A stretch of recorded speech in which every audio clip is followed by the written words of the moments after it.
Good morning. We're going to get started. We try to start right on time.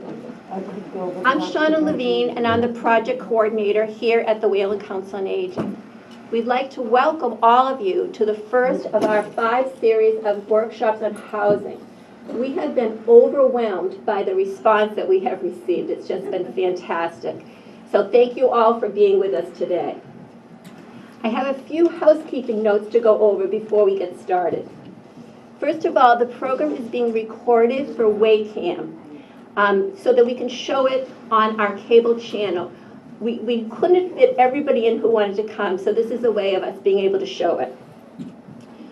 Also, we ask everybody to please silence your cell phones. If for some reason, because we have the Waycam recording in progress, there is a speaker with that. We're hoping not to have to use the microphone. But if you can't hear, just please raise your hand and we can use the microphone. Also, we ask that you hold all your questions until the very end.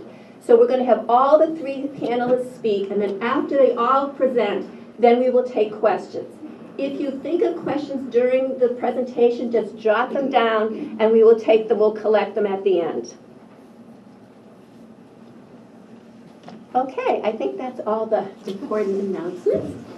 We are so happy to have 3 wonderful panelists with us here today, and I'd like to introduce them now. First, we have Maura Snyder. Maura is our outreach coordinator here at the Council on Aging. She's been with us for about 6 months, and we're thrilled to have her. Next, we have Kelly Bennett, who is the options counselor at Springwell. And then we have Joan Harris. Joan is a geriatric care manager, and she is from Symphony Care Management. She is the president, right? Would you call that? It's my company. It's her company. So. Call me president. Anyway, so without further ado, we're going to start with Maura.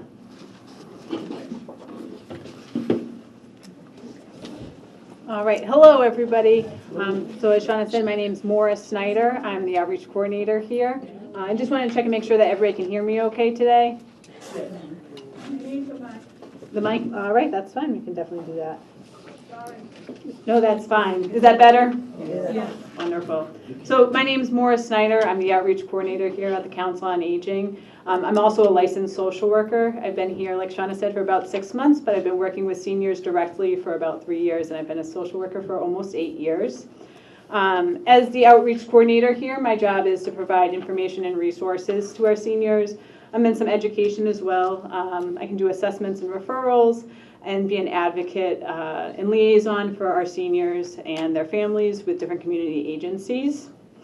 2 of the pillars that we work from here are the main pillars that I work from, or perspectives. My number 1 priority is our senior safety, and then the second one is self-determination. So my job is to provide all of the information that I have, the resources to different people, but at the end of the day, it's your choice how you want to proceed with that information or what options you want to take, and my job is to support you in that.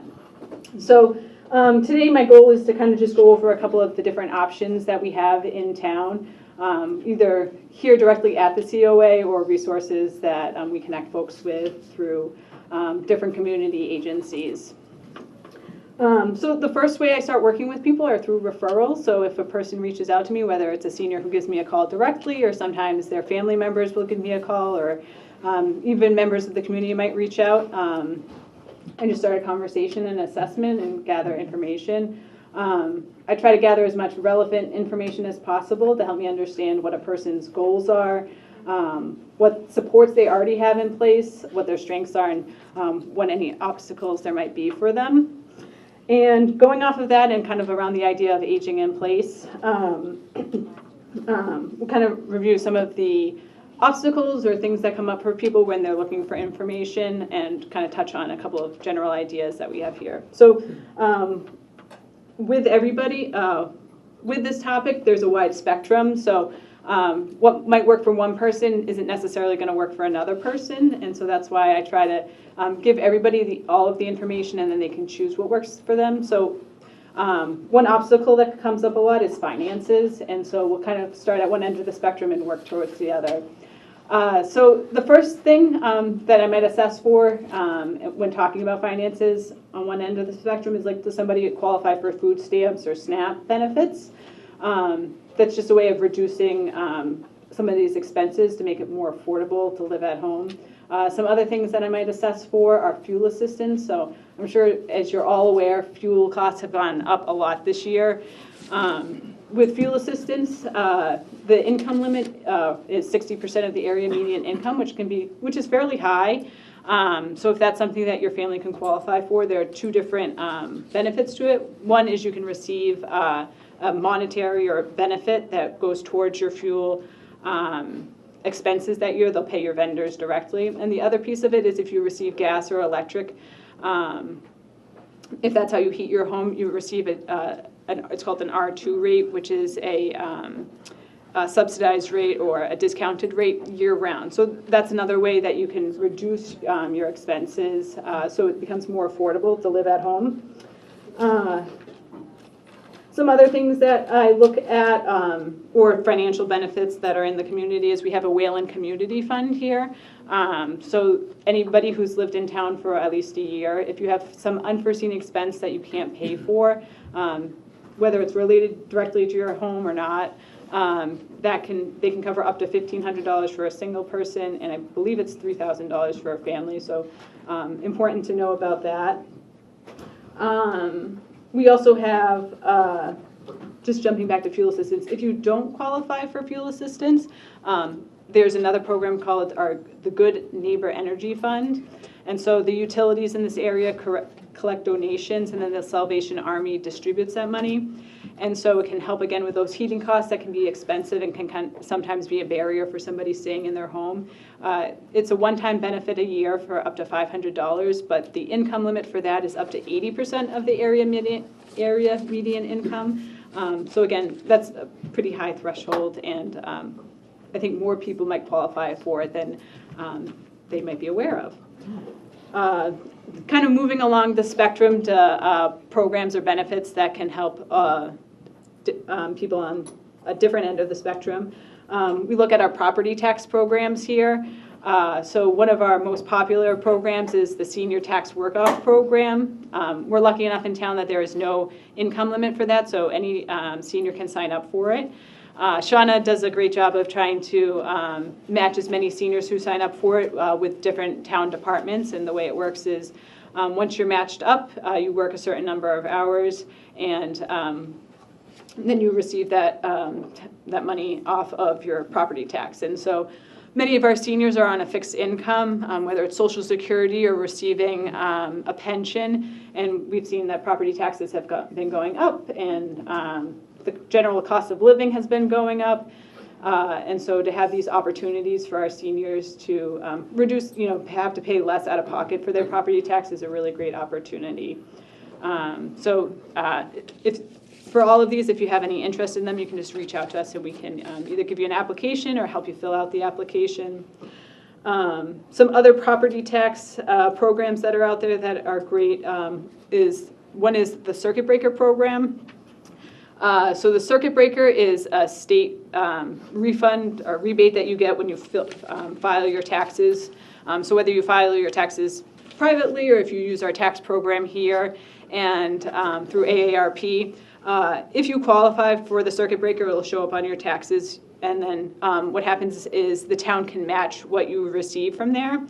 And so that's an application I can help you with. It can be, again, another way to reduce your property tax, what you're paying out of pocket, just to make it more affordable to either age in place or to live in your home. So those are for property owners too, just to keep in mind. So some other things that we look at when just helping people to reduce their expenses so that they can free up that income either for other supports that might cost money or just to make it more affordable to live in town and to live at home include our Medicare, our SHINE program. So if any of you have worked with our SHINE counselors, you know that they're exceptional. They're volunteers, but they have a wealth of knowledge around Medicare. and really focus in on working with people to identify what their needs are and to meet their medical and health insurance needs, but at the lowest cost possible. I know during open enrollment it's quite busy here, and they've saved people thousands of dollars and do a really good job of just making sure that they're connecting folks with other programs too, like Prescription Advantage. They screen for Medicaid or Mass Health, which is something I can do as well. And if you ever need help with any of those applications, again, that's something that we can do for you here at the COA. So that kind of touches on the obstacles of finances and some of the different programs that we have here to address those and things that I'm assessing for when I meet with people.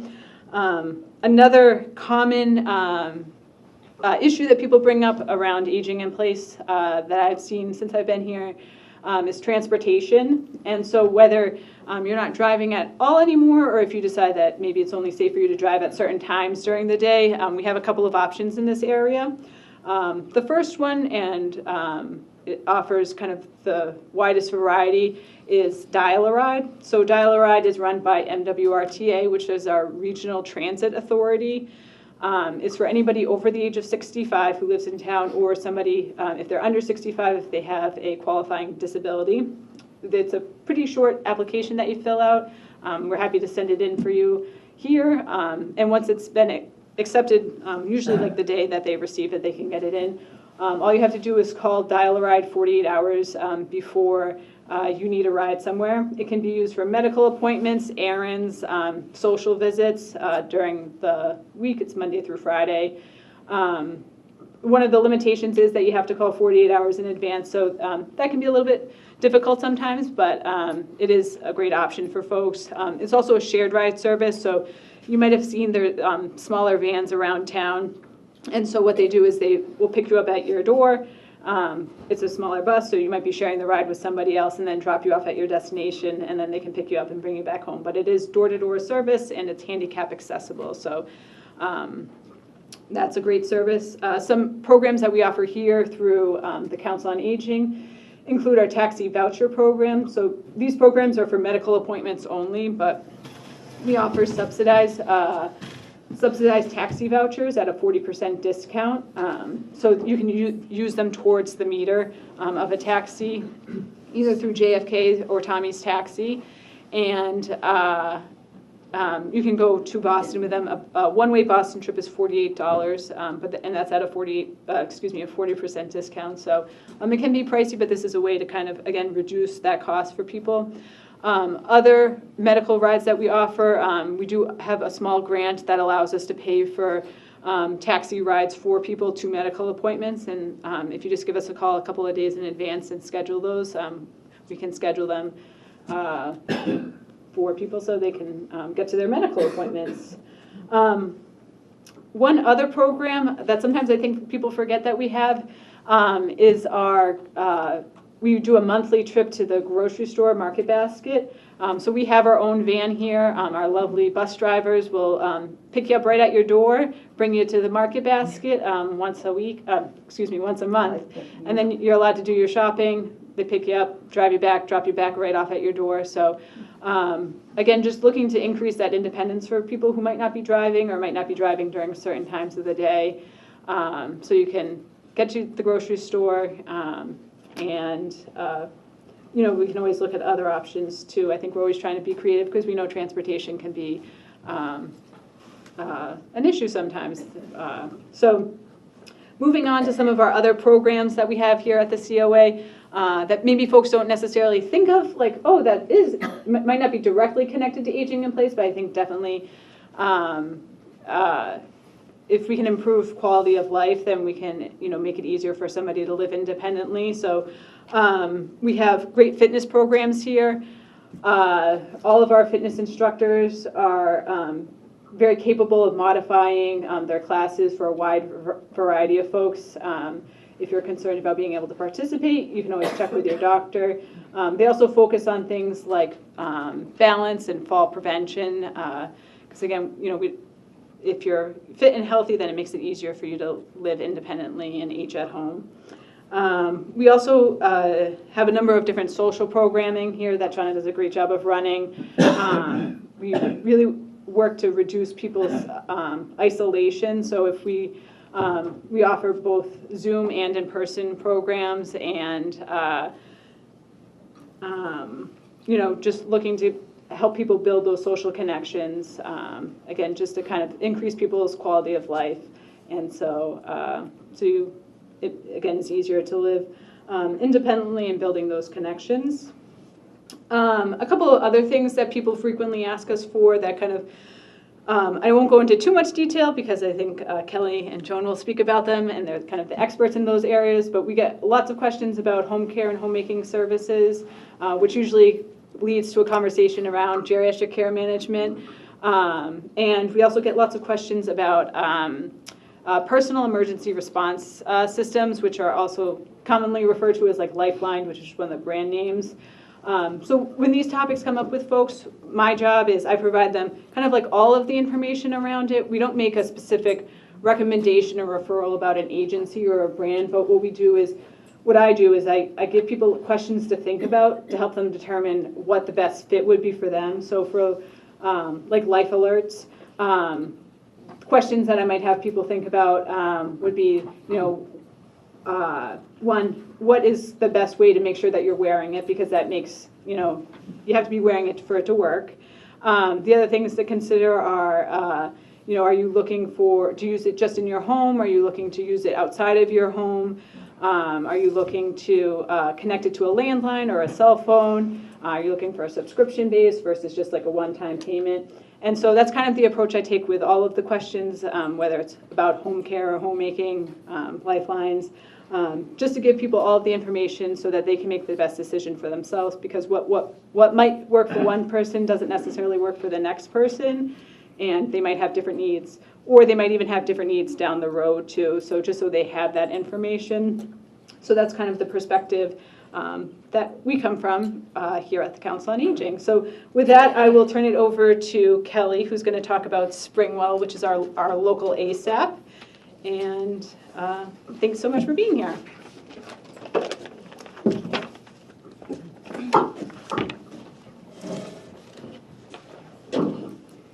Hello everyone, I am Kelly and I'm an options counselor at Springwell Elder Services, formerly known as Bay Path Elder Services.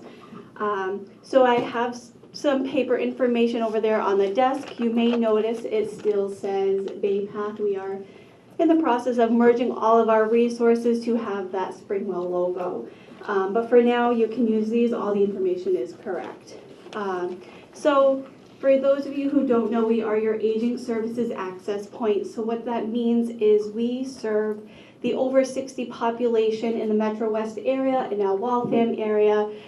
So like I said, we serve over 60 or under 60 with a disability. We have a wide range of programs at Springwell. Some of those are for people who are on Mass Health, while others are free programs for people who are not on Mass Health.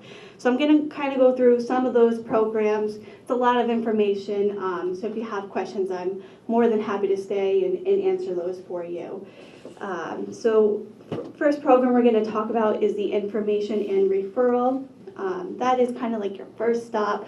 Phone call if you have any questions or want to inquire on services you may be eligible for.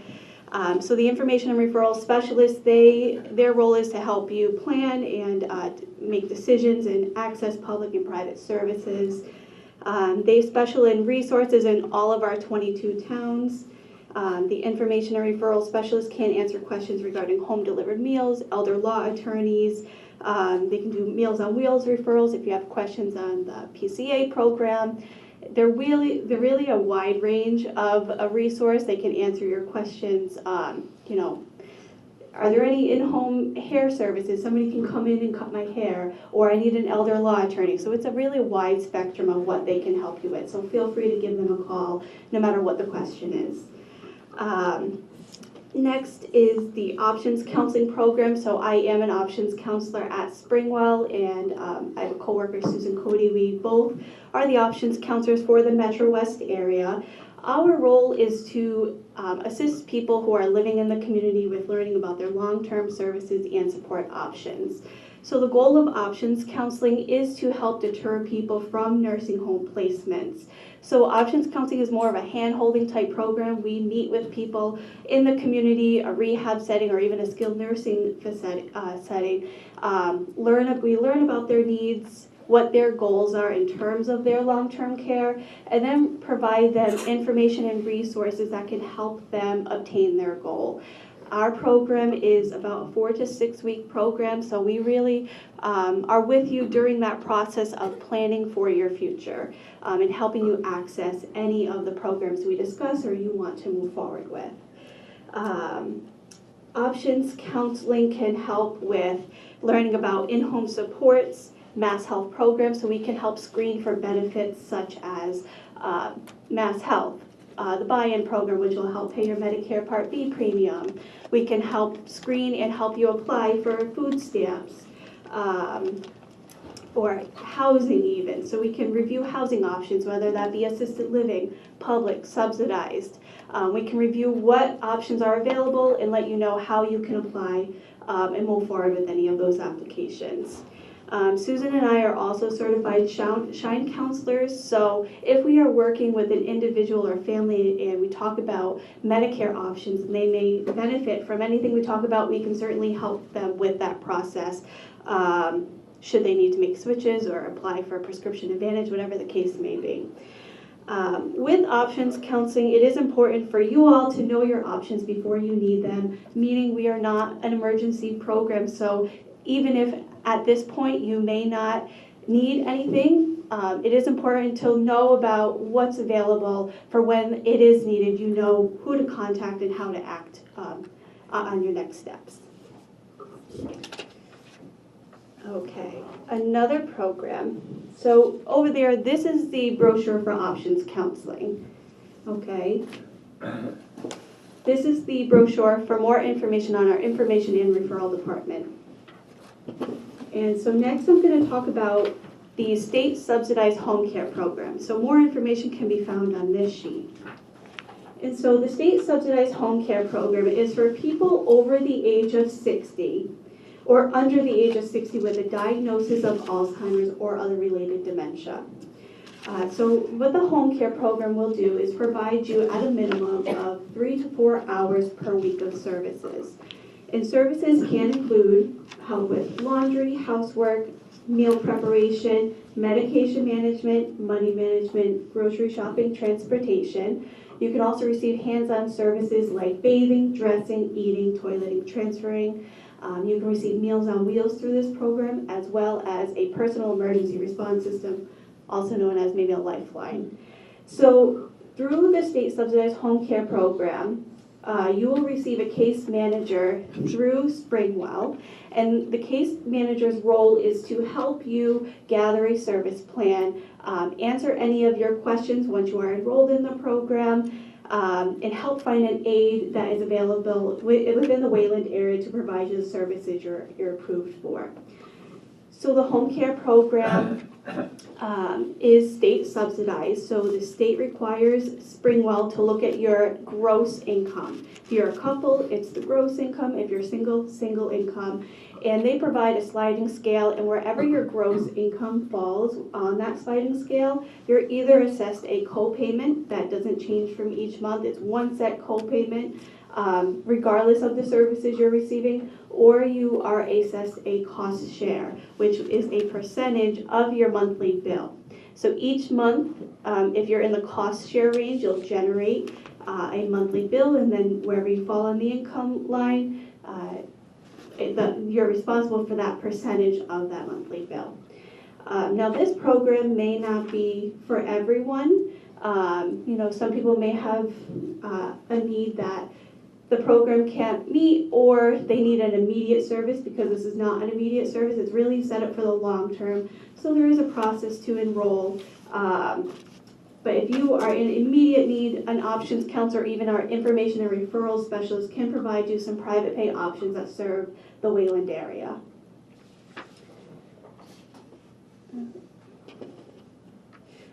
Okay, so next we are going to talk about the Frail Elder Waiver, which is this sheet right here for more information. So the Frail Elder Waiver is it's a Medicaid program, so Mass Health.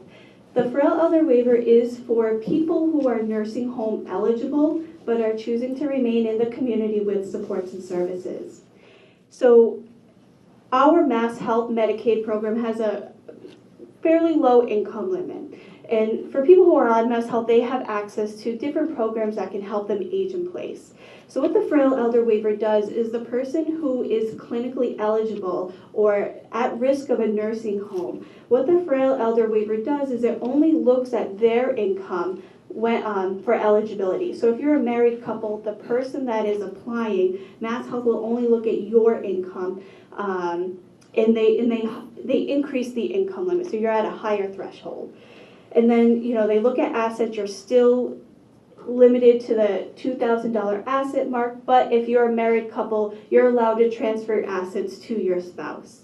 So there's 3 parts to the Frail Elder Waiver. 1, clinically eligible for a nursing home. 2, within the income and asset limit. And then 3, a waivered service. So, that's either the home care program or another program I'm going to talk about, but you can't just apply for the waiver and not have any services. To be eligible for you to keep your waivered status, you need to enroll in some type of services, which will be overseen by Springwell. Okay.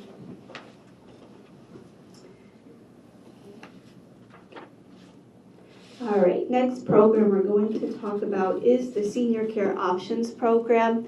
I was limited on brochure, so I didn't bring one over here, but you'll see SCO, also known as SCO, Senior Care Options. The Senior Care Options Program is a health insurance program for duly eligible Medicare and Medicaid recipients. So to be eligible for SCO, you need to have Medicare and Medicaid.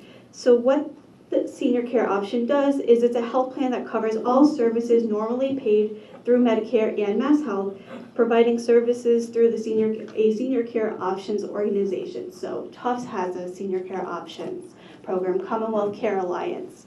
So you would kind of enroll in a SCO program with a different service provider, still keeping your Mass Health and Medicare. So no one is required to join Senior Care Options. Enrollment is voluntary. So what it does is it joins your Medicare and Mass Health. So it joins you have your health care and community supports all under one plan. So the Senior Care Options,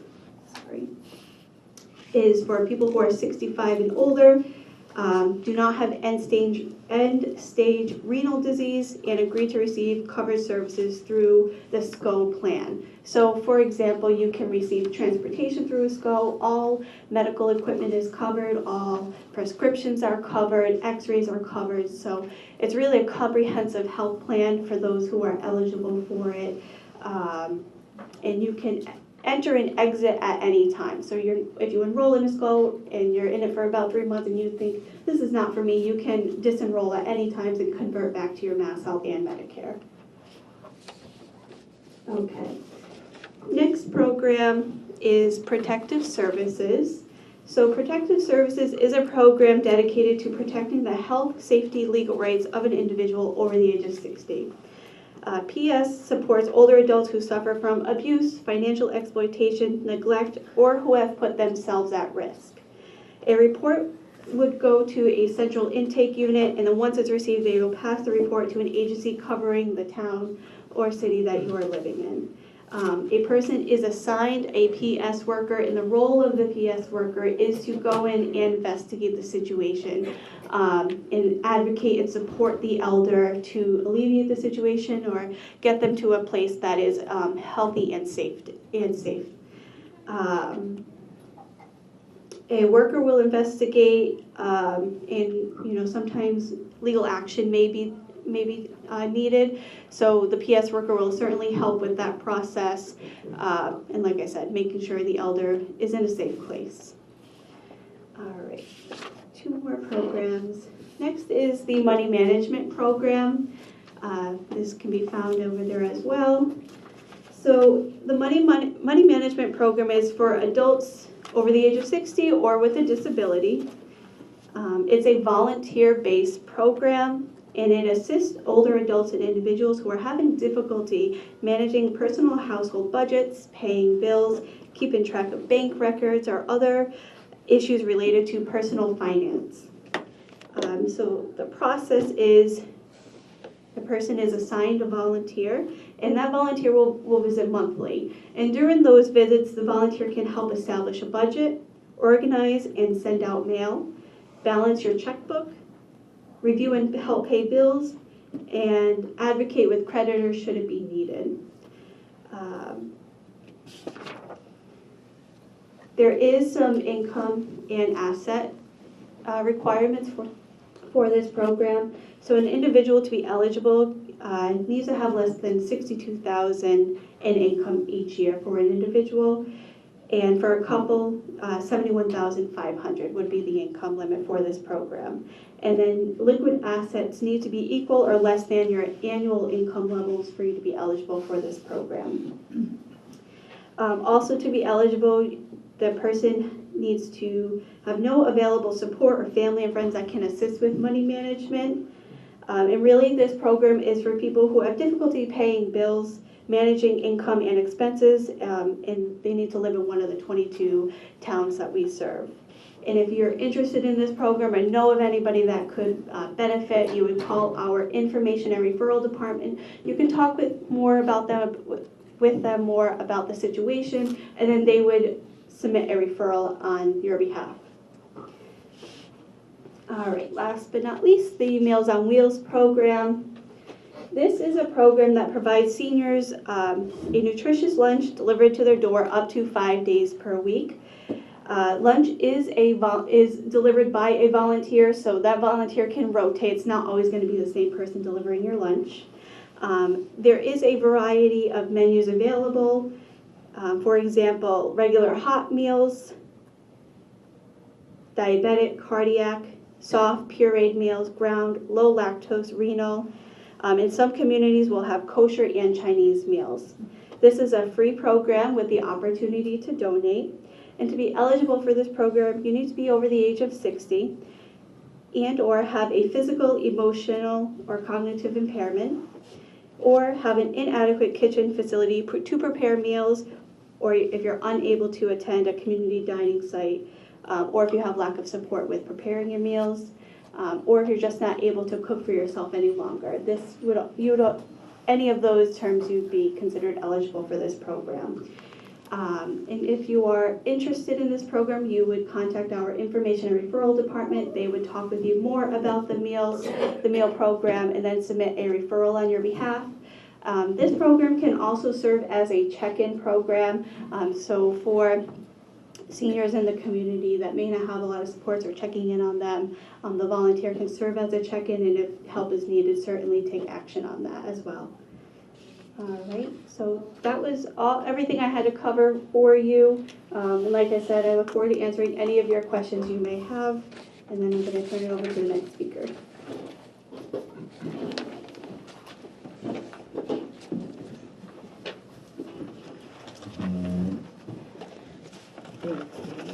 Let me see if I can not use this. Can everyone hear me without the microphone? I'm pretty loud. Okay, I want to be respectful. So I know I get a little stiff, and I'm wondering if we just, because we're going to take a real deep dive. Joan Harris, I'm a private aging life care professional, and we're going to talk a lot about what you need to do and the steps you can take. How about everybody stands up quickly and just takes a nice stretch? We're going to wake ourselves up and then get right into it. Excellent. Okay, great. Thank you. I know I feel better. Thank you so much. Okay, so if everyone could sit down and we'll get going. Thank you so much. Okay, so I've been asked to speak about what steps you need to take, kind of that roadmap for aging in place. So just to be clear about who I am without going too much into depth about it, I'm a private geriatric care manager. There's a lot of terms out there. There's case managers in the hospital. There's case managers at Springwell. So we are nationally certified care managers, and I'm a social worker by trade. And I just have to take a moment down memory lane a little bit because I'm the senior on this panel. And I started at the predecessor to Springwell, which was called West Suburban Elder Services, almost 40 years ago with Shauna. And really cut my teeth in elder care. Such great experience, 5 years of casework there, which really informed what I did over the next almost 40 years, which is really work in every place that you would find older adults, which puts me in a position to be able to be a consultant, which is what I am, a private consultant, to really look at the client who is the older adult, no matter if the children bring me in or whoever brings me in, and say, okay, what are your goals? Because if we don't start there, we have no way to know what the path is going to be. And that's really one of the things that I want to send you away today with, because for all these years, I have been in the trenches, problem solving when things are already kind of a mess or people are stuck. So human nature, I was told that only really 6% of people really are planners, but I think COVID changed a lot of that. Would you agree? That all of us, no matter how old we are, understand now in reality that life happens. And I think all of you already know that. Diagnoses happen, illnesses happen, losses happen, so many things happen that we don't expect in life. And so you're all here today. We have this incredible turnout because COVID got our attention. We have to have a plan in place. So I'm really thrilled to be here because in my work in the trenches for so many years, working with, and I still am very active. I take clients to their doctor's appointments as a private consultant. Their kids could live out of state, or they don't have a support system, or I'm helping to vet and move people to retirement living. We are out there. But after so many years, I saw, gee, if I can get to people sooner, I can change that whole trajectory for them. And so what you're trying to learn here today is how to be proactive and how to prevent the crisis.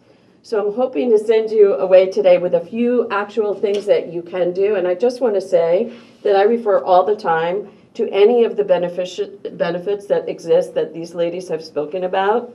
So in my work as a private consultant, I'm always looking at what are people eligible for, because these are amazing programs that both the Council on Aging has and the state of Massachusetts. Okay, so I think where we have to start is where I start when I'm doing planning with clients is, what's your vision? You may not really have allowed it to kind of bubble up at the surface, but what I'm going to ask you to do, whether it's here or later when you go home, is just write down, without thinking really much about it, what your image is in your mind about where you see yourself. So aging in place can be in your home in Wayland, or it can be aging in place in another type of setting.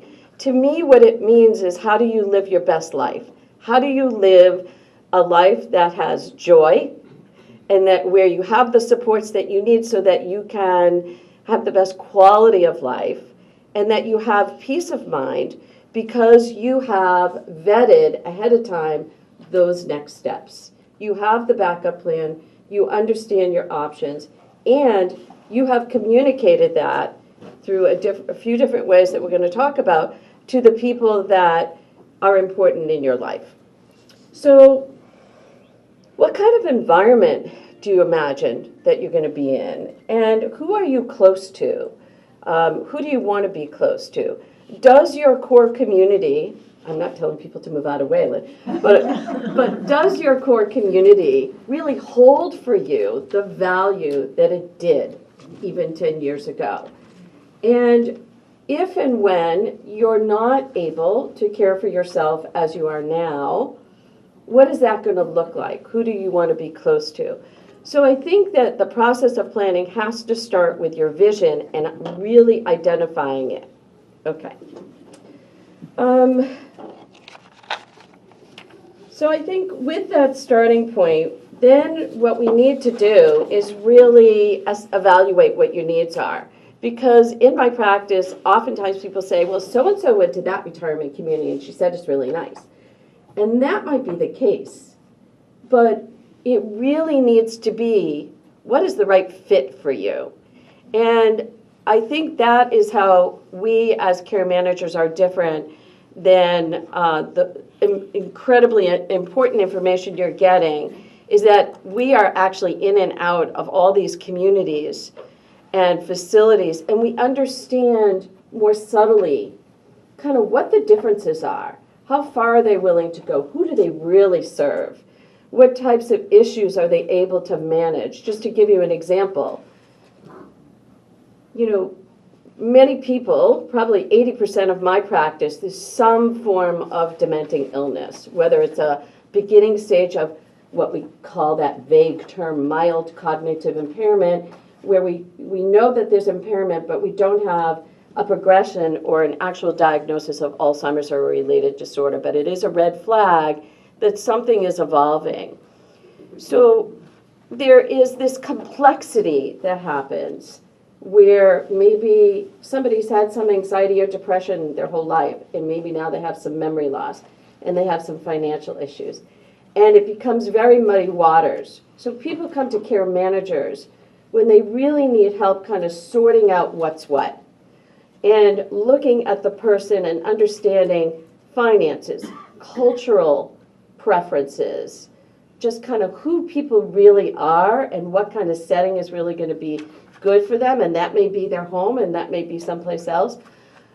Religious affiliations can be extremely important to people. So with the client in the center, and also as care managers as a field, with a code of ethics, we can never benefit from any referrals that we make.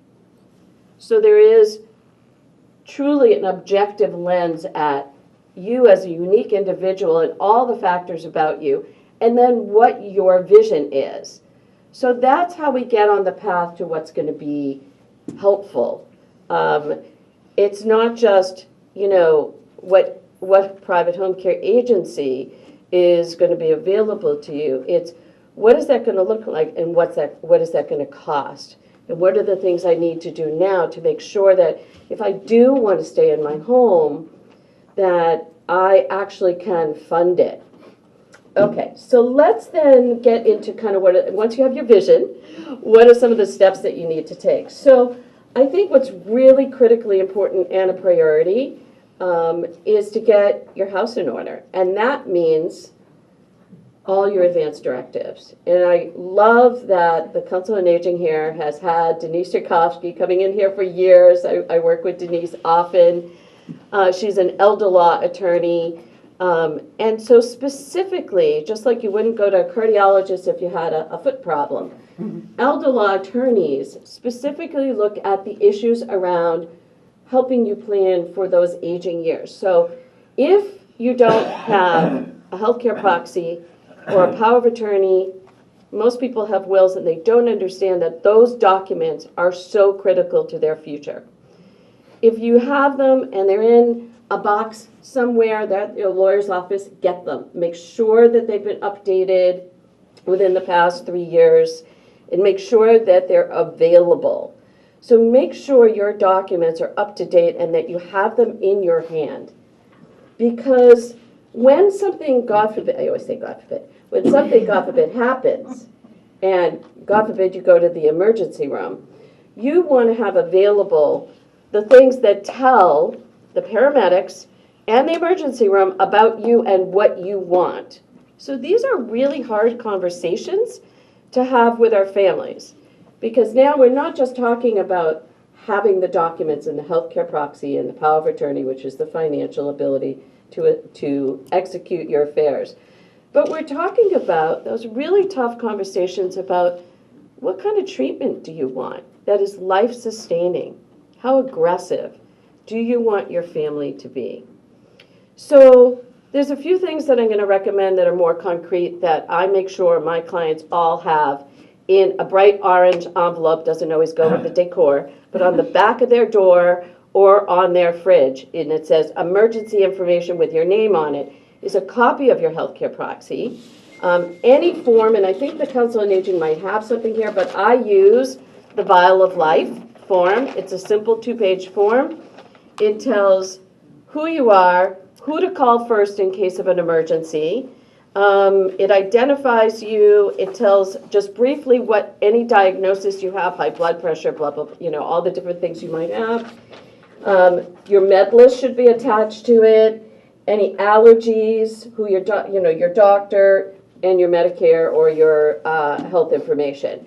So critical information with a med list and a healthcare proxy and any advance directives that you have that state what your wishes are if you're not able to speak to yourself in a packet someplace where paramedics would see it. Because if it's not there, full measures will be taken. So these are really hard conversations to have with families, with your families. But what I'll say to you is 2 things. Number 1, on the handout I put on the table, there's a wonderful website called Honoring Choices Massachusetts, which not only tells you about the documents, but coaches you how to have these difficult conversations with your family. That's number 1. Number 2 is that it is the greatest gift you can give your family, because you are giving them permission to do hard things because they know they're following your wishes. And so it is a hard thing to do, but I would advise you all to start having those conversations about what you would want. And I think it will give you some peace of mind to just have that piece done. Okay, so you're getting your house in order, you've got your documents, you've had the conversations with your family. Now you really need to build your team. So who needs to be on your team that you don't already have on your team? What vetted, trusted people? My visual is the best heads at the table. And you probably have some of those people. You have your financial advisor who gives you a financial plan. You have your tax accountant who gives you a tax plan, right? You have all these professionals who give you a plan, but you got to have a plan for yourself. Okay, so who else do you need if you don't? Maybe you need a financial advisor, no matter how much money you have. Many of my clients have houses that are worth a lot, but they maybe don't have that much in the bank. So how can they leverage the home that they own to fund their care? So this is part of what an elder law attorney can do. As a care manager, I will never tell people, similar to Mara, I will never tell people what they should do, ever, but just to make them aware that here's the name of a really vetted specialist in reverse mortgages. If you want to pull out equity to fund your care, ask your elder law attorney and make sure that you understand if that's an option. Do you have a long-term care insurance policy to fund your care? So looking at all of these things and making sure that you have trusted partners who can advise you. So I believe, probably because I've been a care manager for 15 years, that we can provide and again, that we have an association. I put the association website on the handout where you can plug in your zip code, we all know what that is, and up pops all the nationally certified care managers like me in the area.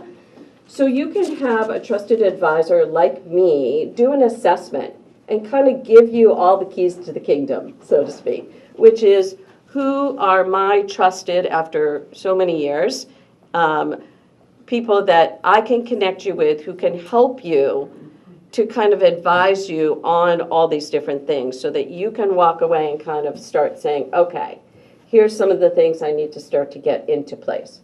So for many of my clients, I have them meet with a private care company that I'll recommend. I would give people more than one, but what I'll say about private care is that we're very fortunate. And when I'm talking about private care, I'm talking about non-medical home care that is not funded by Medicare. So people who can come in to your home to help you with bathing, showering, dressing, medication reminders, transportation sometimes, all those types of what we call activities of daily living. So I may have someone who might need private care because they are caring for someone who has dementia or some kind of debilitating physical disease. Get all signed up with a private care agency so that if something comes up and they need the help, it's kind of ready to roll. So we can do a lot of getting people ready, but that really would be for people who are kind of really almost in a place where they know they're going to have that need soon. So getting all the people at the table with you who are going to advise you. The other thing is there's two ways your roadmap can go. So aging in place at home, what are the things that you need? I couldn't be happier that the Council on Aging is doing this series, because what I do is I will have an occupational therapist come in and do a safety home assessment of my client's home. And I follow them around and take notes, and then I order, the U-Bar or whatever it is that they need.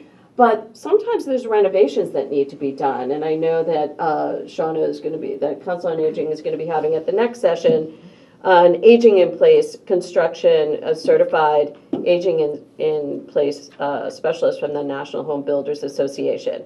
So you can start to evaluate what is the cost of making this renovation.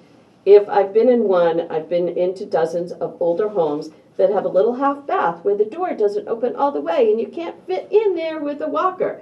So is that something that I'm going to want to spend X dollars on to repair, or should I look at my whole situation and really understand whether or not, dollar for dollar making these home renovations, understanding what that's going to cost, is a good option for me or not.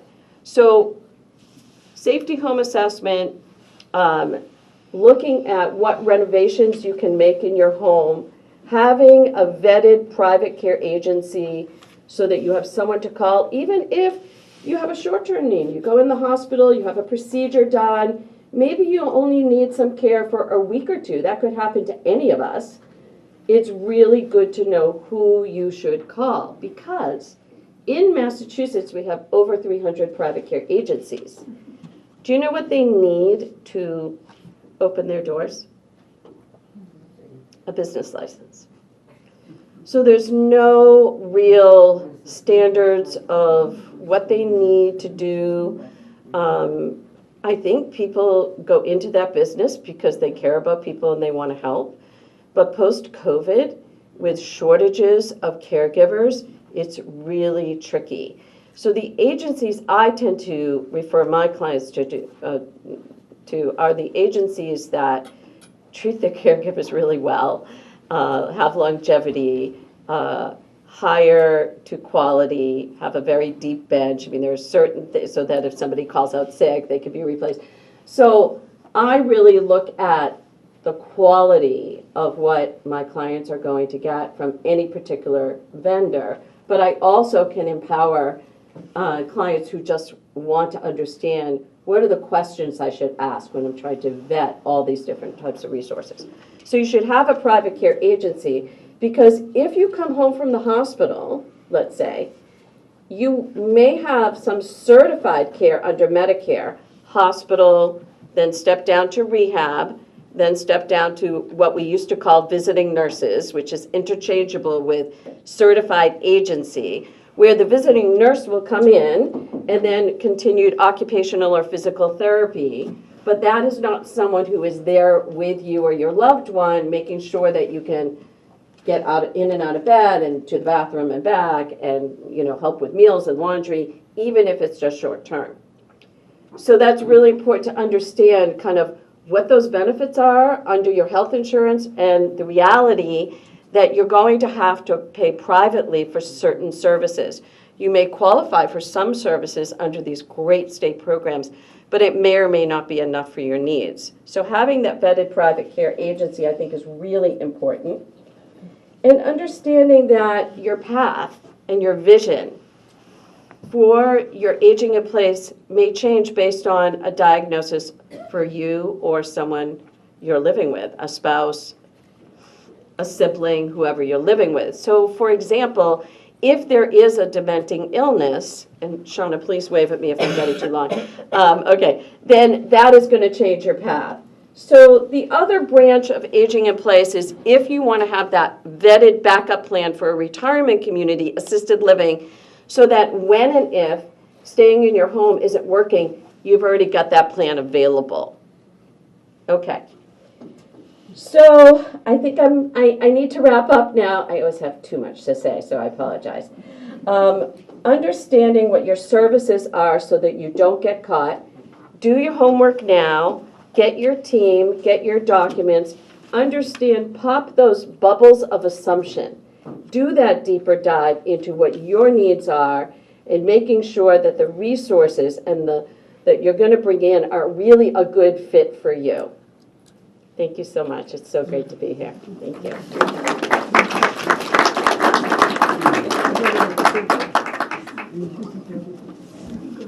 Thanks so much to all of our panelists. At this point, if anybody has written down a question, I'm just going to come around and collect them. I did want to mention, though, Joan mentioned the File of Life, and we do have them here as a COA.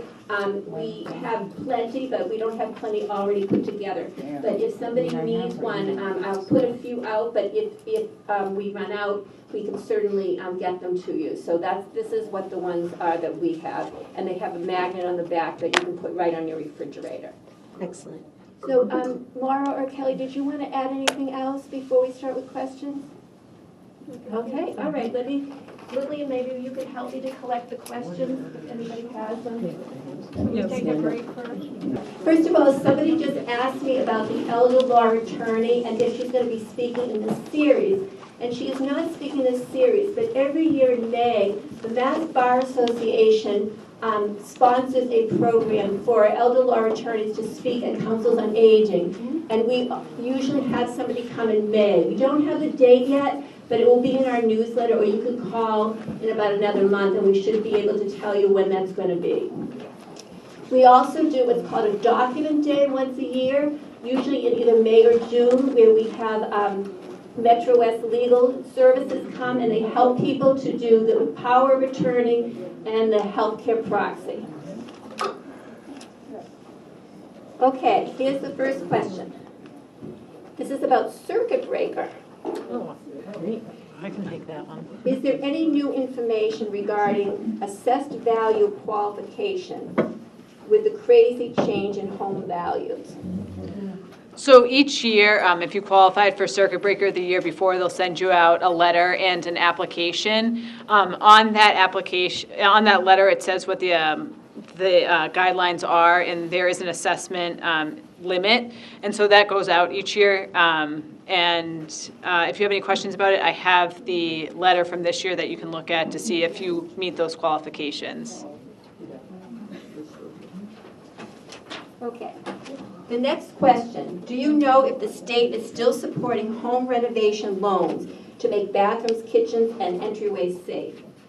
Yes, we actually have somebody from that program coming at our next session, which is on Thursday, April 6th. And Amy Cowan from the SMOC Home Modification Loan Program is going to be one of our speakers at that program. And I just want to mention, we ended up having a waiting list for this program, so if you're interested in any of the others, I would just suggest that you call us or email us fairly soon to get on the list. Okay. Next question. Would a geriatric care manager recommend an emergency response system and make sure it works? Yes. Simple answer. If you live alone, it's a really good idea. And if you live with someone who doesn't have capacity to call for help if something happened to you, it's a really good idea. The other thing I really like about it is some of the systems have tracking on them. So I have a married couple, and they each have one. Just with her cognitive impairment, God forbid she wandered away, we would know where she was. So that, I think, is part of also what you got here is, you know, what your circumstances are and what might be available to you. But absolutely, it's a great tool like many other tools. And I do want to add, if you were to call our information and referral department looking for those resources, they would be able to mail those to you. If you wanted a listing of all personal emergency response system agencies that have the service. We can certainly provide that listing to you. Are there any other questions? Anyone who didn't pass their question in or have a question? Is it possible for those services linked up with the police department in Wayland? In case you have a wanderer? Yes. Well, we do have a program. I don't know, Ann, do you want to speak about Code Red briefly? That's kind of, just real quick. Yeah, so I'm not an expert on this, but the town, through the police department, has a new emergency alert system called Code Red, and you can sign up for it. I'm also told that if you were part of the previous alert system, which was a reverse 911, that you will automatically be transferred to the new system. I can't guarantee that that's true, but that's what I'm told. So if you want to sign up anyway, just to be sure, that might not be a bad idea. The way Code Red works is you can have an alert sent to your cell phone, your landline, or your email, or all three. It's your choice. And it is things that the town wants you to know in an urgent situation, a road closure, a power outage, a missing child, something like that. So we can help you sign up, or you can go to our website, the Council on Aging website on the town website, and you'll see a tab that says sign up for Code Red. And so just to be clear too, Code Red is the way that the town or the police department communicates with our residents with like a life alert button or something like that. That's how you would communicate and reach out for help if you had an emergency at home. And so there are some systems that like, if you press that button and there, sometimes like a person will come in, you might have a system in your home where somebody will say like, are you okay? And if you don't respond, then they would reach out to the police department. So does that answer your question? Yes. Okay, great. Any other questions? Well, thank you. Oh, Well, how Tanya. do you get one of those forms? I didn't see one of those on the table with Which the one? red on She's it. talking about my file of life. Oh, we have some here. We actually ran out of the ones. We're putting them together. So Julie, right over here, Julie has them. So if anybody would like a file of life, you just have to put it together because we ran out of the ones that were already ready. But you can see Julie has them. Well, once again, I'd like to thank you all for coming today. I'd like to thank Joe Harris, Laura Snyder, and Kelly for coming today, and we really appreciate them being here to present, and I hope you found it helpful, and we look forward to seeing you at our next one, which is on April 6th. Thanks so much.